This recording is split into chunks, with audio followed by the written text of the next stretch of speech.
You may need to double check what you are or are not wearing the next time you fly. Spirit Airlines is imposing a new dress code for its passengers. The new policy bans people from wearing clothes that are lewd, offensive, or too revealing. That includes offensive tattoos. People who break this dress code will be blocked from boarding their flight. Spirit created the new rules after an incident involving two women wearing crop tops who needed to be removed from a flight. Meanwhile, JetBlue has arrived in... Put some damn clothes on. It's simple as that. I told y'all like 2 to 3 months ago that these airlines were about to start enforcing dress codes. Even Spirit has a dress code. Yes, Spirit, the Walmart of the skies, like y'all call them. They have a dress code. And guess what? They can deny you boarding if they don't like what you got on because they tired. We all tired. We tired of the butt cheeks hanging out, the tatas hanging out. You're getting on the plane with the 2-piece bikini and no cover up, okay? I've seen messages on your hats, on your shirts, all this see-through stuff. They tired. So now they enforcing rules. Now she says, this young lady right here in the picture, that Spirit denied her boarding because of her shorts. Spirit said it was because of her behavior. I know that her sister was arrested for disorderly conduct and trespassing. But this is what she had on to get on the plane. She says she had the robe over it. I don't know why you got on a robe at the airport. I don't know. Y'all tell me. Boy, oh boy, oh boy, oh boy, oh boy. So we got to talk about another story involving another travel company that appears to have ghetto fatigue. Okay, we talked about Carnival Cruise Lines and how they've essentially changed their rules, or they're now enforcing certain rules in order to basically disincentivize a certain crowd of people from going on their cruises, right? Because apparently they are more trouble than they're worth, right? And people have been boo-hoo-whining, crying racism, saying that Carnival doesn't like black people, they're racist, right? They don't want black people on their cruises. But this seems to be a trend that is happening all across corporate America. In this story, we got to talk about Spirit dealing with a passenger that apparently was not aware of the fact that they are enforcing a new dress code, right? Where you're not allowed to have on clothes that are too revealing before you get on a flight, right? You actually have to wear some clothes out in public, right? Airport is a public place. You got to wear some clothes. And apparently this woman, okay, did not understand that, right? She did not get that. And that landed her in some hot water after she was barred from the flight over her shorts. So without further ado, let's go ahead and get into this. And out the top at 10, a woman says that she was not allowed to board a Spirit Airlines flight in Miami because of what she was wearing. Tonight, she is talking only to CBS News Miami. Good evening, I'm Jim Barry. Back in January, the airline announced it was cracking down on passengers who it considers inappropriately dressed. CBS News Miami's Anna McAllister joins us live tonight from Miami International Airport. So Anna, how did this lady describe exactly what she went through today? Well, Jim, this passenger, she reached out to us and she said that not only was she not allowed to board her Spirit flight, but she says her sister was arrested. Your boarding pass, please. As Tanasia Grayer approached the Spirit ticket counter, tensions quickly grew. She was just told she wouldn't be allowed on her flight back to Chicago. I'm right here. You need to get out my face. You don't have to address me like that. You can say whatever you need to say from right there. You don't have to get in my face. You don't get to tell me what to do. And you don't get to tell me what to do. Grayer says it all. Wow. Again, the fatigue is real, guys. The fatigue is real. It's a real thing, right? It is a real thing. In that situation, that official at the airport actually does get to tell her what to do. You know, despite her incorrect belief that she's running things, you're not running anything at all when you go to an airport and you're trying to get on a flight, right? You either comply with the rules or you don't fly. All started over this outfit she wore to the airport. She says she wore similar shorts while traveling on a plane to Miami on Sunday. And these is just regular shorts. This is how I walk through the airport. This is how I walk through the airport with these shorts on. With my robe. This is exactly how I have my clothes. She says her luggage made it onto the flight, but she didn't. I had my robe on. We were getting ready to board the plane, and the lady at the front desk, she stopped me and said, "You're not getting on a plane like that." So I looked at her and I said, "Like what?" She said, "With those shorts."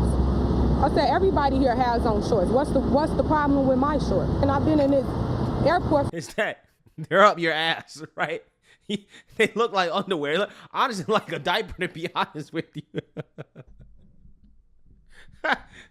I wonder what she was taking a trip to Miami for, because Miami is what I like to call the build-a-bitch capital of the United States of America, right? So maybe she was out there to see a bitch builder, right? Maybe that's what she was doing.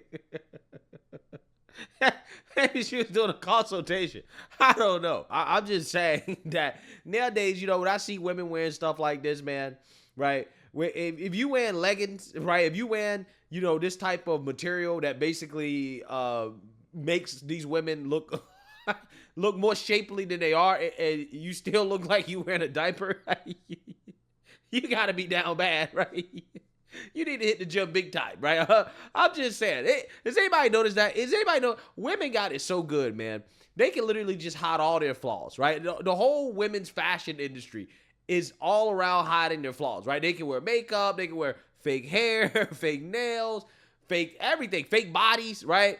And then on top of that, you got the clothes that, you know, make women's bodies, like they shape women's bodies in ways that definitely is like false advertising, right? I mean, I'm just saying, it's hard not to look like you got a nice butt, right? With some of these leggings, even if you got a flat back, right? if you got a plank back there, if you get the right type of leggings, yeah, you gonna look like you got a nice butt. I'm just saying that women, again, there's a whole industry around, you know, making women look the best that they can, right? And I'm just saying, if you look like you got a diaper on, even with these type of shapely, you know, leggings and shorts, so it's a problem, right? You need to hit the gym harder, right?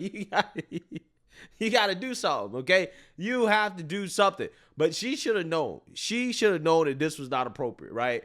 I mean, really, she has no shame going out in public looking like this. I mean, come on. Does anybody really want to see all that, right? I mean, she thinks this is cute, right? She thinks she look good. And I'm just here to say that most people don't want to see it, right? I don't want to see it because she got her roast beef sandwich hanging all out, right? All out, okay? I don't want to see her roast beef. I mean, it's basically out for the world to see. Come on now.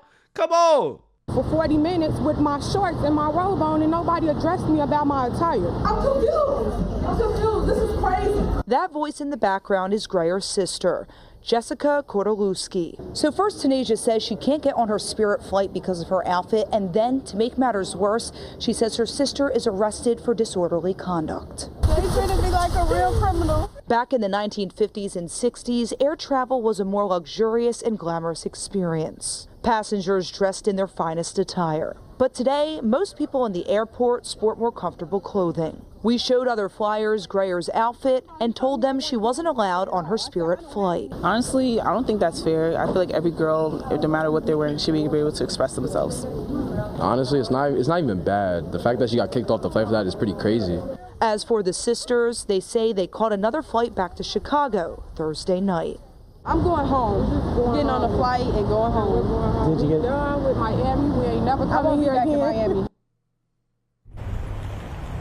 And we reached out to Spirit for comment on the situation, and they provided us with this statement saying, in part, our records show a guest was not in compliance with her contract of carriage and refused to comply when provided the opportunity to do so. The guests and their travel companion were eventually denied boarding after displaying disruptive behavior. Now, Grayer says that they got a flight home from another airline, and she says she did wear a different outfit because she didn't want to have any more trouble.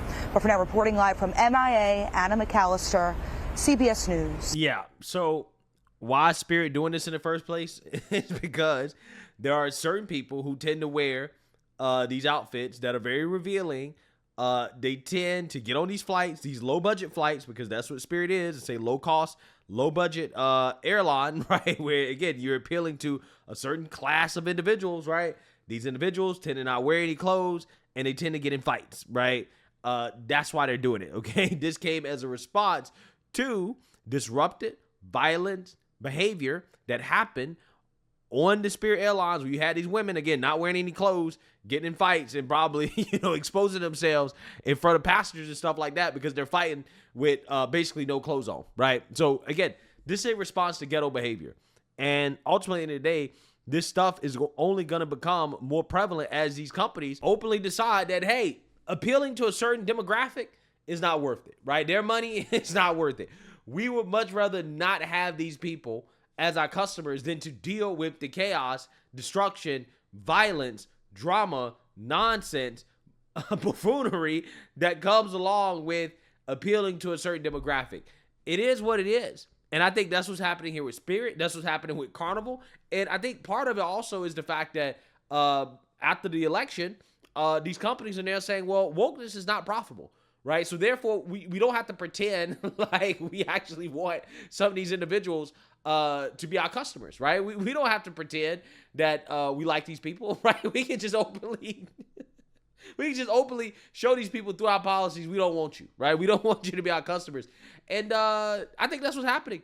Straight up. That's exactly what's happening. And they're showing that, hey, we don't have a tolerance for this type of ghetto nonsense. The ghetto fatigue is real. That's exactly what this is. This is an extension of ghetto fatigue. Spirit, again, being one of these low budget travel companies, just like Carnival Cruises, enforcing rules, right? Creating rules that certainly is going to disproportionately target a certain demographic. And that's exactly what we're seeing here. This woman should be ashamed of herself. She should know to put some clothes on, right? Put some clothes on in public. And stuff like this doesn't happen, right? I mean, come on now. You're at the airport. You're not at the strip club, okay? You're not, at wherever, right, these people frequent. I don't know. You're not there, right? You're at the airport. And, again, you're in public. So you should dress appropriately. It's really that simple. But let me know what you guys think. Make sure you like, comment, and subscribe. Most importantly, share a Black conservative perspective. Peace.